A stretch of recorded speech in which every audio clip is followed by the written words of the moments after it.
का नाम कोई साधारण नाम नहीं है।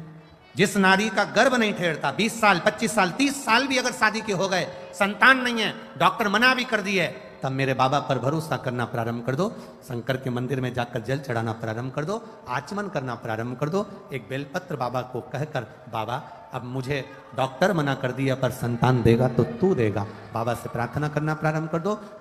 सफेद आंकड़े की जड़ नारी 7वें दिन रजो धर्म के बाद, तब वो सफेद आंकड़े की जड़ पति पत्नी दोनों लाएं, शिव जी का नाम लेकर, सुंदर आनंद से तुमरूका जी का नाम लेकर शिव जी पे से 21 बार उतार कर लाल धागे में शंकर भगवान के शिवलिंग का दर्शन कर कर दोनों पति पत्नी सामने हो और पत्नी अपने कमर पर उस सफेद आंकड़े की जड़ को बांधे। बाबा से प्रार्थना रोज जल चढ़ाते समय करे, बाबा मेरी झोली खाली है, 20 साल हो गए, 25 साल हो गए, 10 साल हो गए, संतान नहीं है, बाबा आप कृपा करना।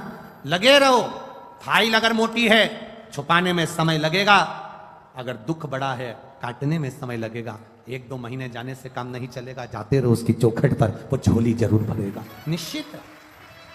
जैसे डमरू का नाद करने पर, डमरू बजा देने पर 14 शब्द 14 अक्षर, एक डमरू का नाद कर देने पर, डमरू बजा देने पर 14 अक्षर 14 शब्द उस डमरू के एक बार बजने पर प्रकट हो जाते हैं।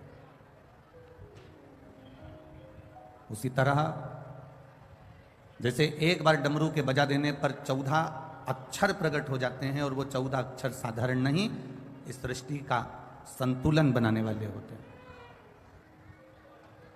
उसी तरह शिव महापुराण की कथा जब कहीं पर होती है, शंकर भगवान की कथा यदि कहीं हो रही होती है, शंकर भगवान की कथा कहीं चल रही होती है, तो आपका ये अनुभव होना चाहिए कि ये शंकर भगवान के डमरू की नाद है, जिससे हमारे भीतर के विकार समाप्त हो रहे हैं और हमारा जीवन सार्थक हो रहा है और हमारे जीवन का कल्याण हो रहा है। शिव महापुराण की कथा कहती है, जरूरी नहीं कि आप मंदिर में जाएं तो दिया जलाएं, जरूरी नहीं कि आप मंदिर में जा रहे हैं तो 1 लोटा जल चढ़ाएं, जरूरी नहीं कि आप मंदिर में जाएं तो बेलपत्र चढ़ाएं, जरूरी नहीं कि मंदिर में जाएं तो चावल का दाना चढ़ाएं, जरूरी नहीं कि मंदिर में जाएं तो आप पुष्प चढ़ाएं। शिव महापुराण की कथा यह भी कहती है कि जरूरी नहीं कि आप मंदिर में कुछ लेकर जाएंगे तो शंकर भगवान प्रसन्न होंगे, जरूरी यह है कि अगर मंदिर में पहुंच भी गए हो और अपने दोनों हाथों का प्रयोग आपने मंदिर की सफाई में भी कर दिया तो वो बेलपत्र और जल चढ़ाने से बड़ा होता है, मंदिर की देखभाल में कर दिया तो वो मंदिर में सुख प्रदान करने से ज्यादा प्रबल होता है। अधिक मास का महीना, बहुत हंसते हैं लोग, कावड़ यात्रा लेकर जाने वाले कावड़िया जितने होते हैं, गंगा जी का जल लेकर जाने वाले, 2 लोटों में जल भरकर लेकर जाने वाले, शंकर जी को जल चढ़ाने वाले पर, कावड़ियाओं पर दुनिया के लोग हंसेंगे, आप शब्द कहेंगे, ताना देंगे, आड़ा टेढ़ा बोलेंगे। रोज सोशल मीडिया पर देखना तो लोग कावड़ियाओं पर ताना देते मिलेंगे। शंकर जी को जल चढ़ाने से क्या होता है, शिव जी को दूध चढ़ाने से क्या होता है, शंकर जी के ऊपर बेलपत्र चढ़ाने से क्या होता है, शंकर जी को इतना दूध फ्री में ढोले जा रहे हो, इतना दूध शंकर जी पे चढ़ाए जा रहे हो। हमारा तो इतना सा निवेदन है, आप जितने बच्चे पैदा करो उनको दूध पिलाने की दम तुम में रखो। सनातन धर्मी को मालूम है कि दूध कहां कहां चढ़ाना है, ये उनको ज्ञात होता है। बेटा है एक डॉक्टर, उसका पत्र ढूंढना पड़ेगा हमको। देखो 18 साल की आयु में डॉक्टर ने कहा था इसके कान के ऑपरेशन होगा, इसके पर्दे फट गए, सुनाई नहीं देता था और कान के पर्दे पूरे फटे हुए थे।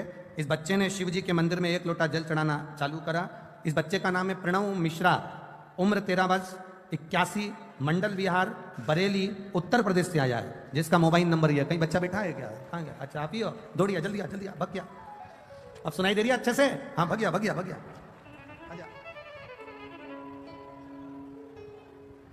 इस बच्चे को डॉक्टर ने कहा था ऑपरेशन होगा इसका, पर 18 साल के बाद होगा। मेरी उम्र 13 साल की है गुरुदेव, डॉक्टर के हिसाब से मेरे पर्दे कभी ठीक नहीं होंगे, ऑपरेशन होगा तब होंगे। मैंने भी जल चढ़ाना प्रारंभ करा, 1 लोटा जल बाबा को चढ़ाता, वही पानी शंकर जी के सामने पी लेता और बाबा के गले लग कर आ जाता। मेरे कान के पर्दे डॉक्टर ने कहा पूरे अच्छे हो गए, उसका छेद समाप्त हो गया और मैंने सुनना चालू कर दिया।